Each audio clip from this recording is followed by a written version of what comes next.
With that, it's my absolute honor to introduce our speaker for today, Vindhya. As you already know, Senior Director of Engineering at Myntra.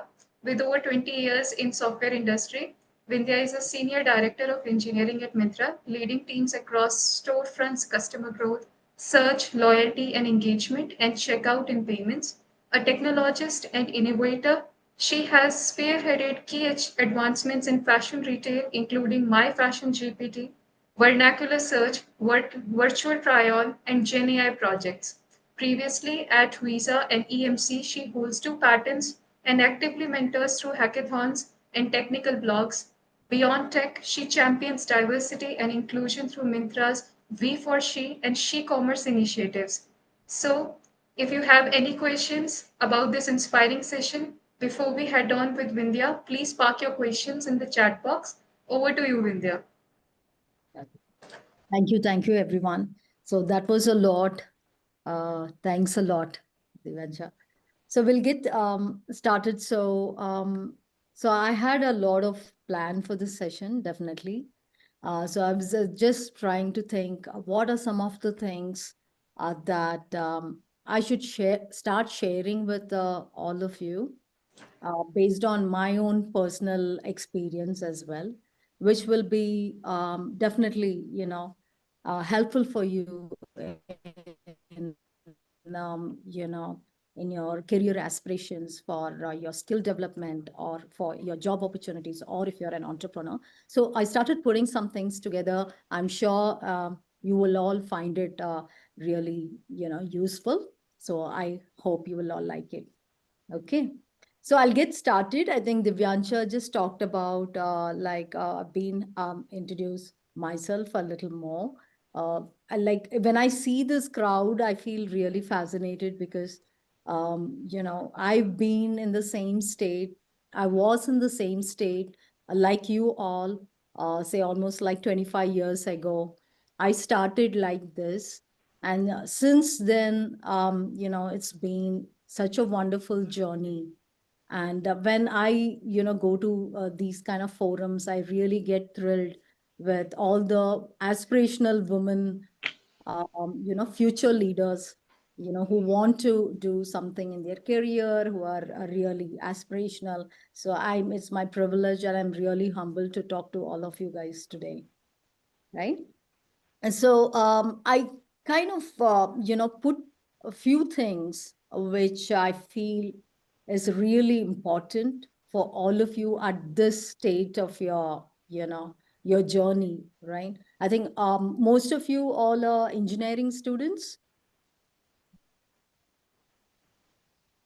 Okay, so good. So basically, I thought, something relevant to you and something that you can look forward to. So it doesn't matter engineering or non-engineering. So some of the basic, things that I'm going to say is going to be very pretty generic.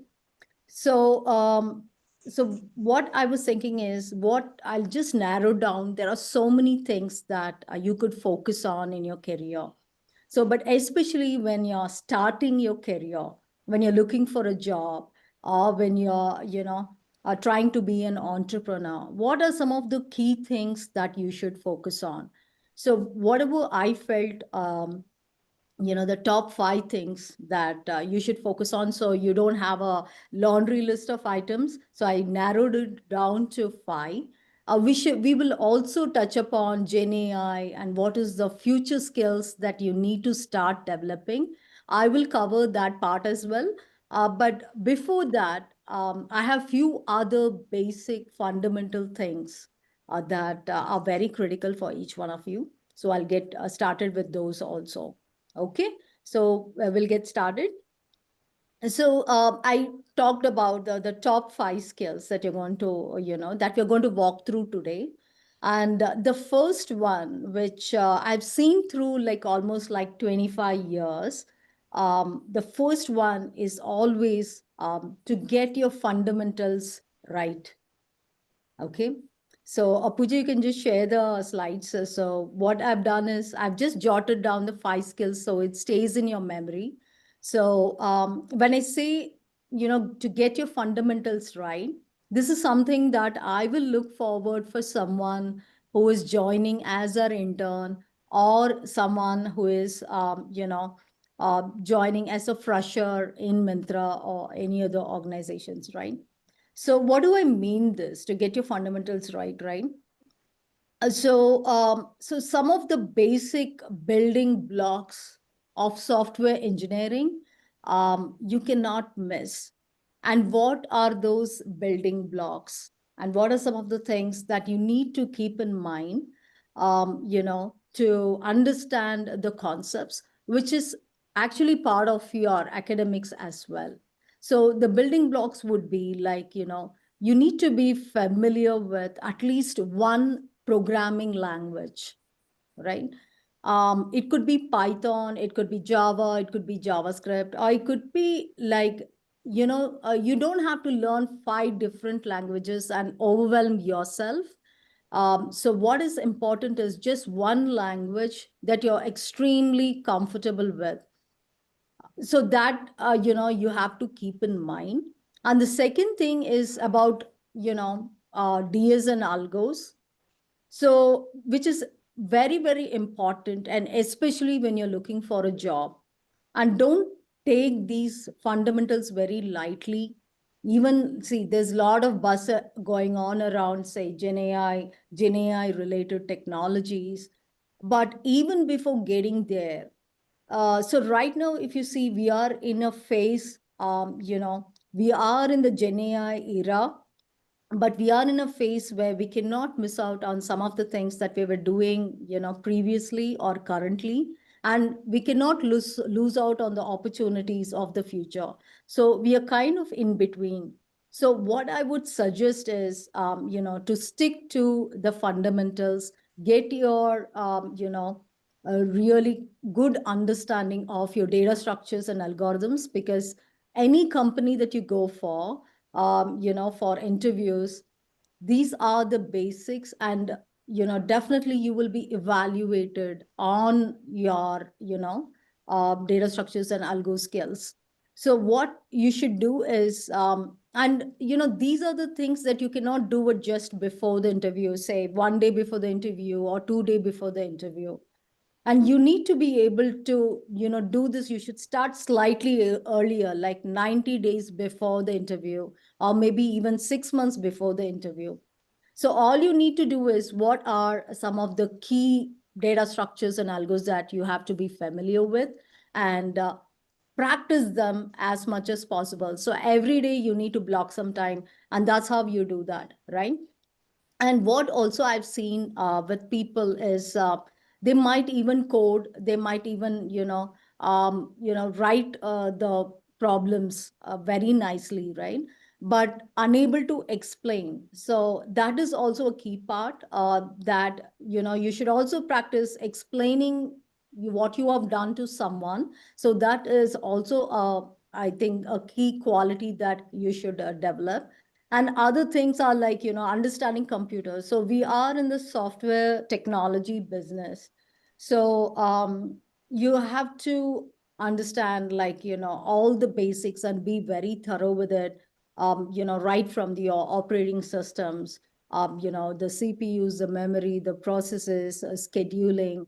And you need to be thorough with, the basics of where the data is getting stored, your databases, and also networking to an extent, how the computers are talking to each other. So these are some of all of the things that I put together, and I'm, calling it, these are the fundamentals, or these are the foundational elements of your career if you're getting into a, technology role. And you cannot skip this, forever, because once you get into a tech work, this is going to stay with you for a long time, right? So those are some things which I want to remind you. While a lot of things are overwhelming out there, you cannot skip these basic things, and always keep this as, your first and go-to skills, that you need to be really good at. And the second thing, what I felt is really critical and important that you want to keep in mind is problem solving and critical thinking.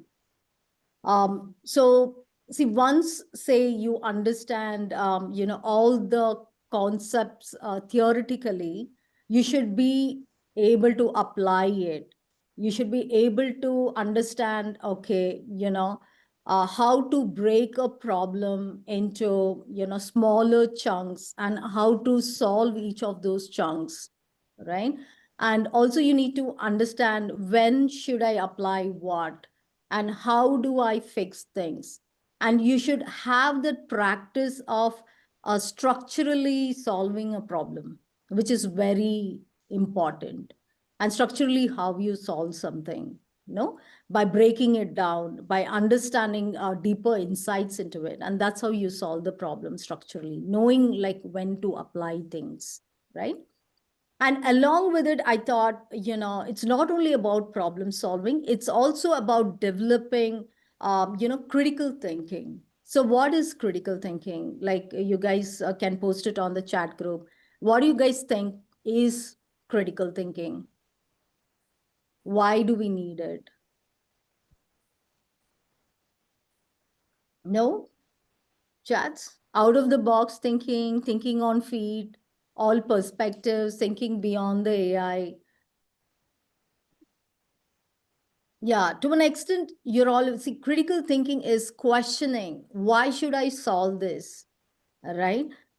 Being able to, question the status quo, challenging the assumptions, and, why should we assume this? Right? And what are the trade-offs? If I choose this option, what is the trade-off? If I choose this option, what is the trade-off? And being able to think a problem from a totally different lens, right? I'm going to say I'm rolling out a feature. Can I think it from a perspective of a user? Can I think it from a perspective of a seller or a brand, right? So I think having that critical thinking in whatever you do is equally important, right? So I think that's why I club both of these pieces together. So the first one is getting your fundamentals, your theoretical concepts about whatever DSL goes, or whatever you're learning in your academics, getting that in place. And then is about like, how do you apply those? How do you problem solve these? And the important element, which also, especially when you're getting into a workforce, is critical thinking. You have to challenge, you have to question why, and you have to not think about, okay, this is the only option that I have. Can I have multiple options? Then how do I choose this option over the other? So those are some of the things that you need to get into practice when you think about, critical thinking, right? So these two qualities, I will say, is very hygiene, and you should consciously, understand these concepts as you are, getting into the workforce. And the third thing is the most interesting part. It's about the era that we are in, and how do we build skills for the future. So it's about like understanding Gen AI, and how, what are the tools for us in Gen AI that helps with the productivity, right? So that I feel is the third skill, which I thought is very important. Understanding the Gen AI concepts, and what are some of the tools which are out there that help us boost the productivity, right? So I thought, this is another go-to skill that we all should develop as we are moving in this Gen AI phase, right? So, so basically, just want to like ask the crowd, like, do you guys use Gen AI tools? Any of the tools that you use? Can you ping in the chat? Okay, Chat GPT. Okay. So everyone is familiar with ChatGPT. Everybody is familiar with Gemini, DeepSeek. Okay, well, I'm talking to actually a tech crowd. So good. Nice. Okay. ChatGPT, Gemini. Okay. So how do we develop Gen AI related skills, right? So because there are a lot of tools out there, and also one thing is how we should think about Gen AI as a tool that will enhance our, productivity, not something that's going to replace us. So that's how we have to think about it. And definitely this will be the core skill that we all need to adapt and adopt. And dramatically, this will change the way how we look at problems and how we solve problems in future, right? So just to give you a context about like I hope like you all use Myntra app, and what are some of the features you like best about the app? You like any of the features? I hope you all shop in Myntra. So is there any features that you like? Filters, UI, design, then what else you like? Recommendations, customization, studio, voice bot, virtual try-ons. Yes. Search with images, search by photos, suggestions, auto suggestions, virtual try-on. Okay, great. So if you look at Myntra, right? So Myntra as a platform is heavily AI powered. It's a AI powered technology platform. So right from if you see the homepage to your listings to your product detail page, we use heavily machine learning algorithms, and also we use some of the Gen AI algorithms as well, right? Be it recommendations, be it cross-sell, be it the product listings that you see on the search page, and any of the widgets that you see in Mantra is heavily powered by, machine learning algorithms. And so some of the features that you guys have already called out, and proudly I can say that like we were the first ones to launch my fashion GPT when chat gpt apis got rolled out like almost like 2.5 years ago. And for the first time, you can actually use your search box to type in any natural language. So always search works on, keyword based searches, right? So with ChatGPT, if you see, my fashion GPT, you can type any natural language. So behind the scenes, it will understand like what the user has typed in. It could be plain English, like it could be like I'm just going to Goa, or it could be I'm going for a wedding ceremony, and it will give you curate the results. It will understand what the user is asking for. It will get the understanding of the user and give you curated results for that. And that is the first of our use cases that we launched with using Gen AI API, right? Post that, we had several launches. One of the things I've not seen in the chat window is Maya, is a conversational chatbot. I don't know how many of you have used it. That also uses a chat gpt apis, and it is a conversational bot. You can type natural language, it will understand okay what the user is talking about, and it will converse with the user and give a curated result, right? That was the second launch that we did. And some of the fascinating features where we use Gen AI is since you're all a Gen Z cohort, we use it heavily for forward. I don't know how many of you explored Forward. Forward is app and app store within Myntra, and it's specifically for the Gen Z audience. And we curate the trends, and we curate the freshness quotient uh, for as part of the Forward store.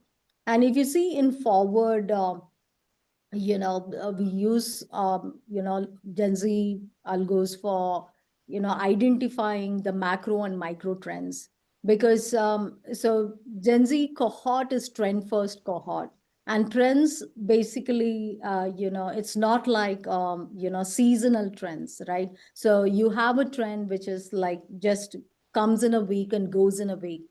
So how quickly can you catch these trends? And you have to surface it on the app. So you have to use sophisticated models to do that. And that is what Forward is all about. And also, if you see, someone quoted personalization, right? So personalization also is a very complex construct. And you can imagine the scale at which it operates, almost we have like 70 million active monthly active users every month, and you have to personalize content for each one of them. So which means like two users, who are sitting in the same location, who are basically same gender, and say even if they are typing the same keyword, they will get totally two different feeds in their app. So this is done through personalization, and that's how we power personalization throughout the app. So these are some of the complex scenarios or products that just to talk about, which uses all of the Gen AI concepts, some of the sophisticated machine learning models for our users. So no doubt, I would say that, the future will be like each and every product feature that we're going to think about will have a Gen AI element or will have a machine learning element in it. And it will only become, more richer, like, in the days to come. So dramatically, this is how, solving problems will change for the next coming months. So how do we develop these skills, and how do we prepare ourselves for the future, right? So I thought what is primarily important is, since most of you guys are, from the engineering background, and working towards getting into technology, I would say understanding three core things which I thought is very important when it comes to mastering, Gen AI. One is understanding the technology itself.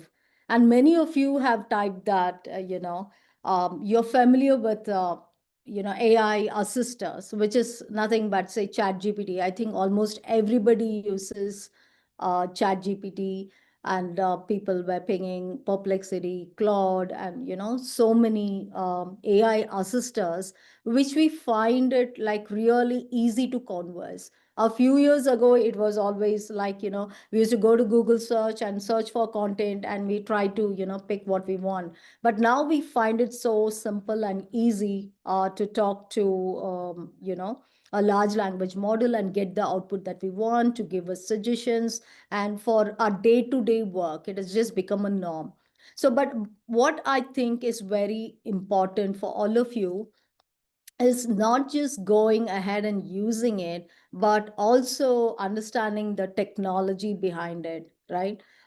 Slightly understanding how these large language models are working, slightly going deeper into, spending some time to understand the technology itself. Because once you understand it, then you will be better, understand what are the problems that it can solve for you, right? You'll be able to relate to the problems that you're solving using these LLMs, no? So, and also abruptly, you cannot just start with, okay, there is this Gen AI, this buzz around Gen AI, and, let me start understanding, what is this technology, right? So slightly you have to look at how this technology evolved till here as well.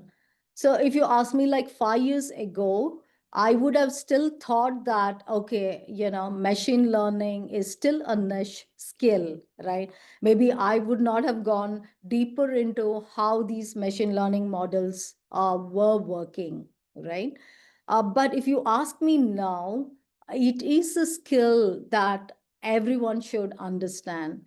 So even before you dial down into, okay, what a large language model does and how it works, you have to slightly go a little more behind to understand, what are some of the machine learning algorithms, and, understanding the basics of ML.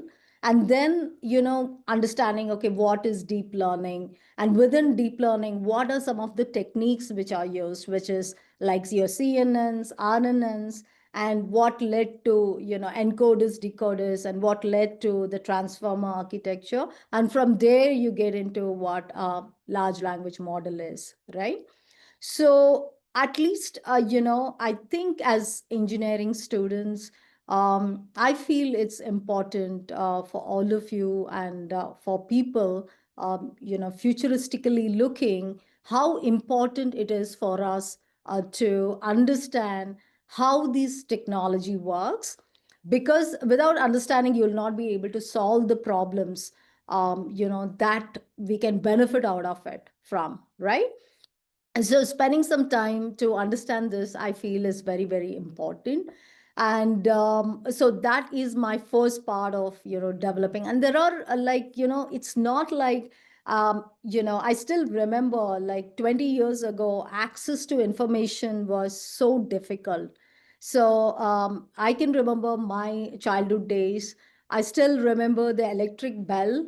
I just caught in my thought that I was trying to understand. I didn't understand. Then I just used to just memorize it and then go back to the school, talk to a teacher, talk to a student to understand, how really it works. Till then, you don't have access to information, right? To really deep down what is written in the textbook was what it was. No? So, but now you have access to information and you can understand and learn whatever you want. And it's just that it has to be in your list of things that you want to learn and understand. That's the only difference, right? Because there are the best tutorials which are available, which will explain you clearly how things are working. No? So I will just feel that at least, you are like almost like 680 people logged in here.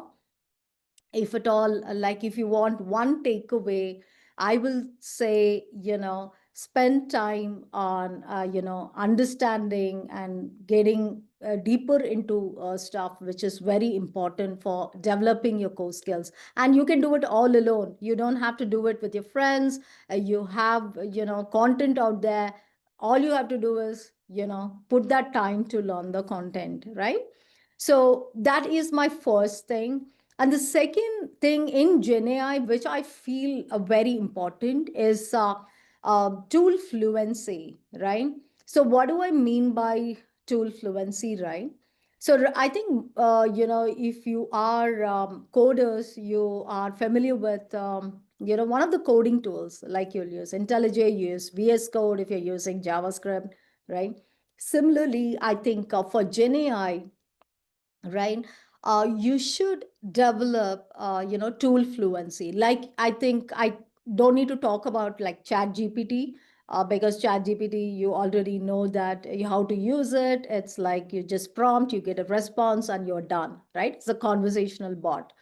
But when it comes to other categories, like coding is say one category, designing is one category, and you have like so many other categories where you have different tools, and it's so overwhelming. You have so many tools, right?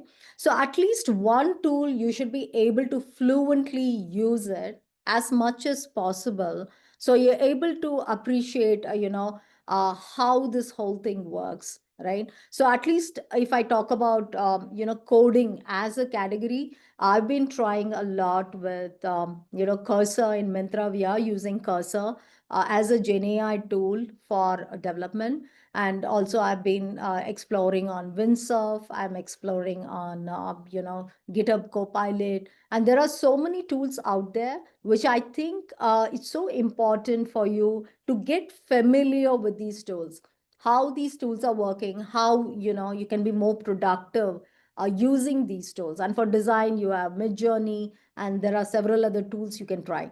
So at least I would say one tool you should be really fluent with, so that you can, it's easy for you to pick on it, and which is helping you do the job. Because I would feel like, a few months down the line, like we'll be using these tools a lot to boost our productivity, or to help us develop things faster. So having this knowledge is extremely important and critical, right? So the third skill, okay, so the third skill within Gen AI, which I think you should start thinking about, is prompt engineering. So how many people know what a prompt engineering is?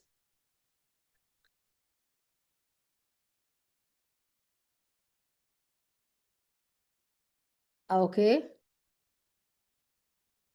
Okay, so basically, prompt engineering will be the new programming language of the future. I could say that.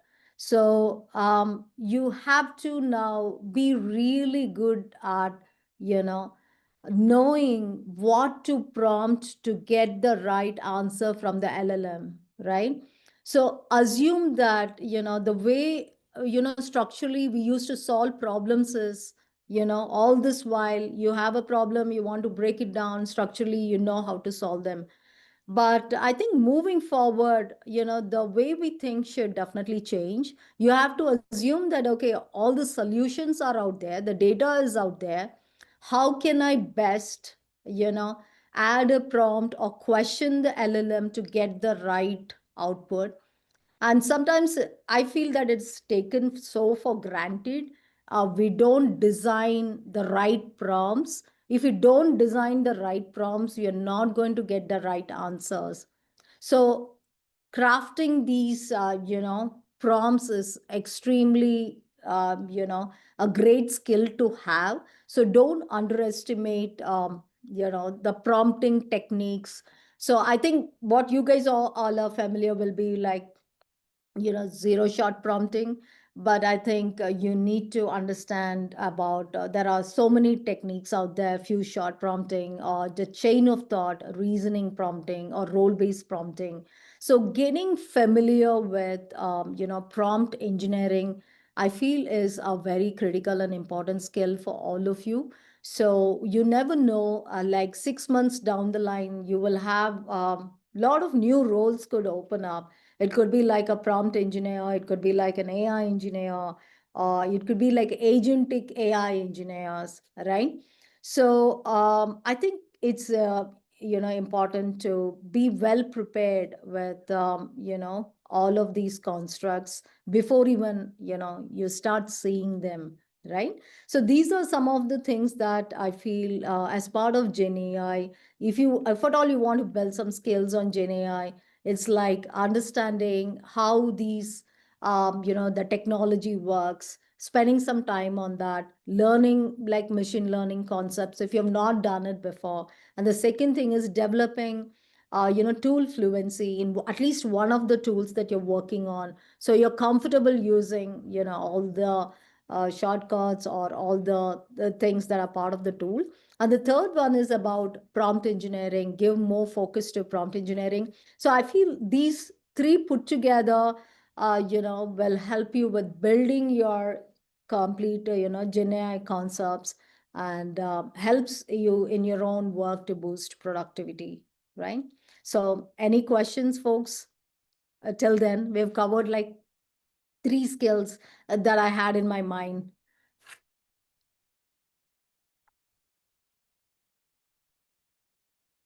So nothing? Okay. Cool. So the last two skills, right, which I thought you guys should think about is, which has personally helped me, to learn a lot of things and to understand a lot of things, is, building hands-on experience. I think that is a very, very powerful, construct that you all can have, right? So I had, learned a lot of things now, like 15 years ago, using, doing mini projects on your own. And that's the best way to learn anything, be it Gen AI, be it, building apps, being able to end-to-end building applications. You don't have to wait for your job to do this. All you have to is think about an idea, and start, developing in your laptop. I think you all have laptop right now. So all you have to do is, and there are so many coding tools available out there. You don't even have to code everything. Actually, just to, since I've been vibe coding a lot, just to understand some of these Gen AI tools, weekend, I had developed a very small project for myself. It's a task tracker, and within 10-15 minutes I was able to code the entire app. And it just took me another couple of minutes to deploy the application, and people can access the application. So software has become so easy. So I would say the best way to learn is by doing things. So knowing and doing are like two different things, right? You can read a blog, you can read an article, you think that, okay, I know all of this well because I've read this. But I don't think that is the case. When you do it, you will have a completely totally different understanding. So some of the technologies that I've learned personally is by doing it. All I used to do is say Redis, say I've not worked on Redis, I used to like download the entire library, I used to put it in my laptop and start exploring with it. And similarly, I've done with so many other technologies as well, like Kafka, Elasticsearch. So it used to be like a weekend project, right? And you'll really appreciate it, and you will feel really good about it, and you will learn a lot easier and better when you do hands-on work. So that is something that I will advise all of you, to make sure that you're building hands-on experience. You don't need to join a company to do it. You can do it all alone, and it has become, software development has become more easier than ever with all the Gen AI tools, and leverage these tools to build that expertise for yourself, right? So do you all agree, like or no?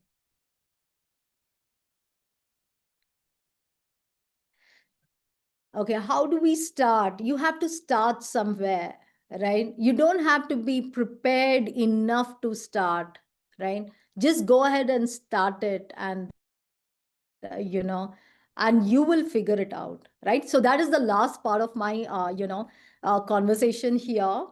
To cultivate a curiosity driven approach to learning, right? You have to stay curious. And this is also something that has helped me, to travel. I'm curious about everything. So that, I think, that primary quality as will help you to learn a lot.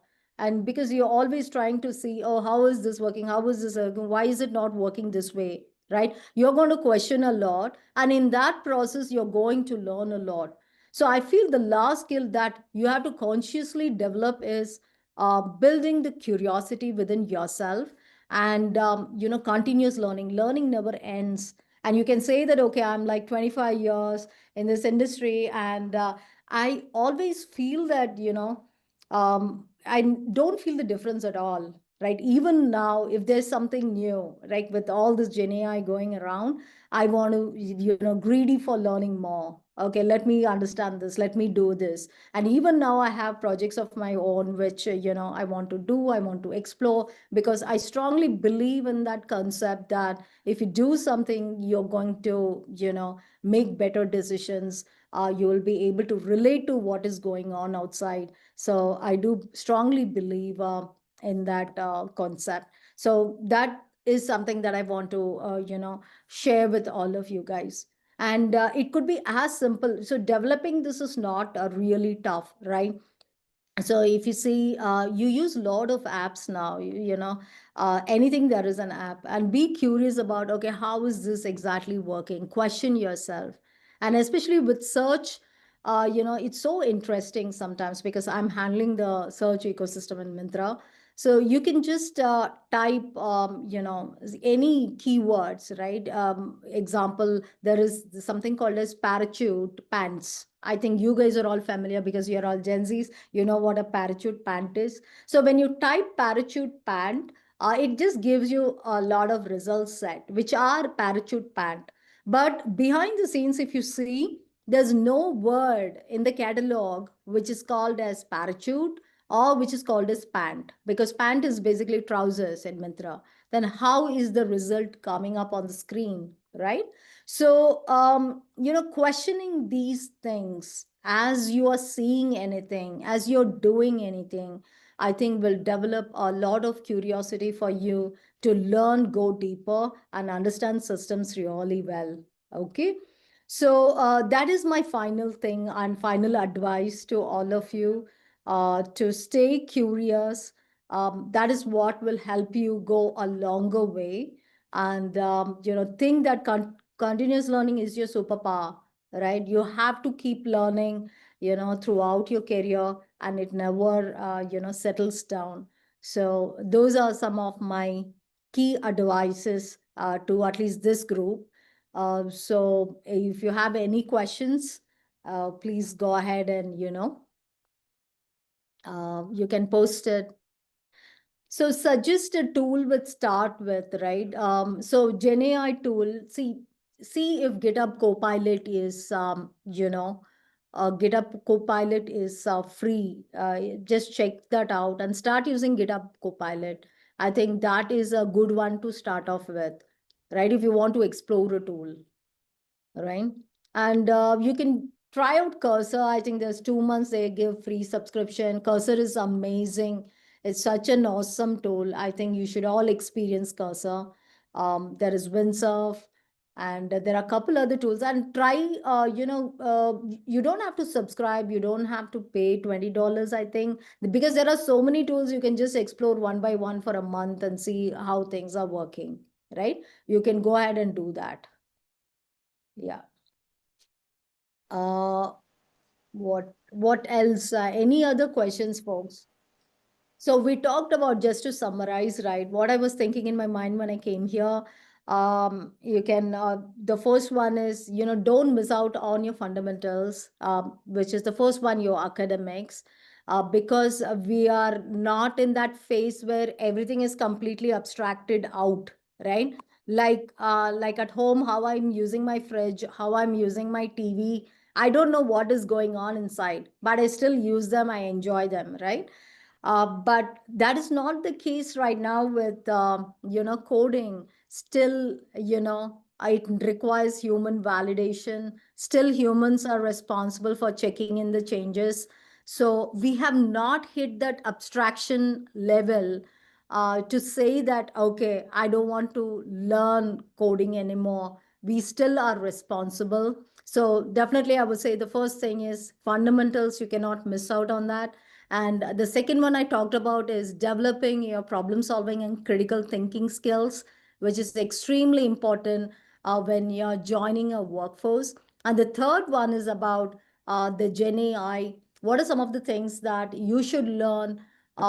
Being like engineers, I think you have to deal with complex things, and you should try to understand the technology itself, how it works, and a little bit dialed down on machine learning concepts, deep learning techniques. Familiarize yourself, because this is going to be the future. And the second thing is tools. Get yourself familiar with the tools. And the third one is like prompt engineering. It could be a new skill that you are really good at. And the last two skills which I talked about is hands-on experience. Spend some time for hands-on experience. And the last one is stay curious, and continuous learning, it will be your superpower. So I thought these are some of the things that I felt, which is at least top of my mind, which has helped me in my career journey. I've had these things in my mind. So I thought, definitely I would want to share it with you all, so that you can think about it, and you can, take forward your career. Okay. Wonderful, Vidya. Actually, we have some questions. We have from Wheels and also from the chat box. We have jot down, and you have wonderfully put your points. And I hope everyone have learned something new today, and they will be willing to like take this initiative and work on their critical thinkings and work on their skill sets. The first question that we have, Vindhya, for you is: What are the AI skills that one should have irrespective of domain, especially for non-tech backgrounds or roles? So, see, if you say non-tech background or roles, I'll say again, get yourself familiar with the tools. The different categories that I mentioned, right? If it's not coding, if it is design, or if it is just using some of the AI assisters like ChatGPT, Perplexity, or Claude, right? Claude, I think like a lot of PMs use Claude. So what you should do is, prompting techniques, go deeper into how you can prompt really well. And it's not necessary that you have to go for non-tech roles, that you need to understand all the you know technicality of things, right? If you know how to use them, that should be good enough, that should be fine. So but at least be a master in at least one of the tool, so that will help you, form a viewpoint, or form an opinion about other tools, how they work, and you can choose the right one. So spend some time to, use the tools is what I would say for non-tech roles. For tech folks, guys, you don't have a choice.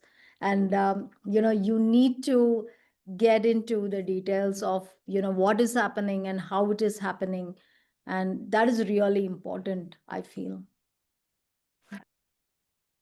Yes, great. We have few more questions from Vaishnavi Pal from IIT Roper. She is saying, how can students prepare for future tech roles in e-commerce as AI, data, and personalization rapidly evolve? So, sorry. What advice would you give to someone just starting their career about developing a learning mindset? So, was that the question? No, I'll It's repeat a it similar again, no question, worries. Vindhya. It's a Okay. similar question. Sorry, what was the question? How can students prepare for future tech roles in e-commerce as AI, data, and personalization rapidly evolve? Okay. See, I'll say as you're, looking for, getting into an e-commerce role, right? One is the best advice I will say is using the apps, right? Say in Myntra, using some of the features, and then you drill down on one of the feature and try to understand, okay, how is this working? It could be, say, a simple payments, right? So when you're making a payment, right, when as a user you're purchasing something, when you click on the pay button, what is actually happening behind the scenes? Where is that transaction going? Definitely the transaction is going through Myntra systems, but is that all it? Or is the transaction going outside, right, to a bank, or any other third party providers, and then it's coming back? So you need to drill down and understand how the e-commerce ecosystem works. So if you look at any e-commerce, the standard template that you will see is, you have a home page, you have a listings page, you have a product detail page, you have a cart, and you have a checkout. This is the standard e-commerce template, right? So I would say, one is, understanding what the entire user journey, this is the user journey, and behind the scenes from a technology standpoint, how is this getting built? So when you make a payment, what is actually happening? When the user logs in, okay, what is happening? When a user is searching for something, what is the technology behind, a search engine, right? How the results are coming up. So you should, I will say, spend time to, like learn like how things are working, pick up an app, browse through the app, and see what are the major functionalities, and then you form end-to-end view of, oh, okay, how things are working here, right? So So as a lot of people are asking about e-commerce, it's a quite an interesting domain, and I've been in e-commerce only for the past 4 years, and I really love the entire ecosystem, how things work. So it's a very interesting domain, right from how you help with the discovery for the user, how you help with customer experience, providing the right experiences for the user, and also how you provide a frictionless experience for the users, right? And till the time you deliver the product to the end user, right? There is the entire supply chain management that happens. So it is a very interesting domain. And I'll say, you can experience it by using the app, and then go back and figure out, okay, how things are working, and read through some of the documents to understand how things are working. Then you'll be able to better appreciate it, right? Yeah. Yes, greatly said, Vindhya. We have another question. She's saying how to maximize the use of AI to learn and practice coding. See, I actually, I was telling you guys, I started vibe coding, all right, using some of these tools, and I found it really fascinating. So what you should do is, what I do sometimes is, there are so many repositories, like code repositories, and I generally pick one, right? Pick one of the repository that I need to understand. Then I start asking the AI explain me the entire repository, what it does step by step. So it helps you with the learning process as well. So what you could do is, there are so many GitHub open source repositories out there.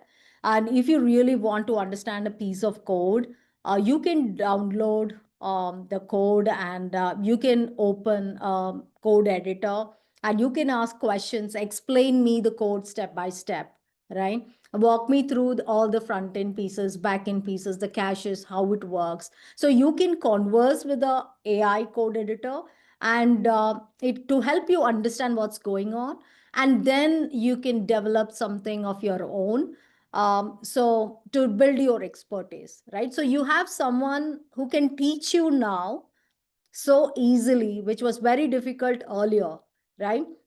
Earlier you have to sit with a friend and you have to learn it all alone. So now you can just easily do it with some of these code editors. They understand things, they can explain you much better than your friend, right? So that is also one of the way you can use it for your own learnings, right? So that is one option which is available. Just pick up one repository where there's an end-to-end built-up app, and you can, you know, learn from it using some of these code editors, right? Yes. Thanks, Vindhya. We have just one last question.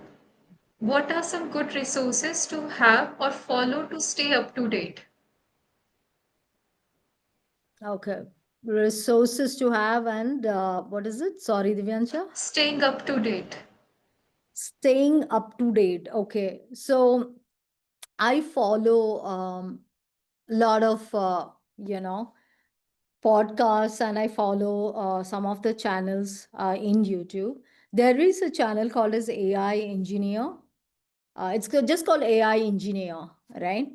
And I find it very useful because all the latest things about agentic AIs, MCP protocols. So people come and talk, and all the great companies come and talk there. So I follow that. I really love that channel. Then I follow Sam Altman, Satya Nadella. What do they talk? What do they talk about? What are the trends that is going on? And I follow a lot of Y Combinator podcasts. I just love them. I love the all the interviews that is going on there. So I keep a watch on that. Then from a product space, I follow Lenny's podcast. So I feel it is awesome, and there's a lot of things to learn. He asks the right questions. So these are some of the things which I follow to keep myself up to date. But I'm sure there are a lot of other things. So but there are a lot, and you don't have time to actually watch all of them. So I use the Bangalore traffic time, you know, to watch all of these podcasts. So that's how I keep myself up to date. Yeah. Well put, Vindhya. And thank you for this wonderful session. And I hope everyone had their queries clear, though we could not take so many queries at the moment. We did our best to take our best possible queries regarding this session.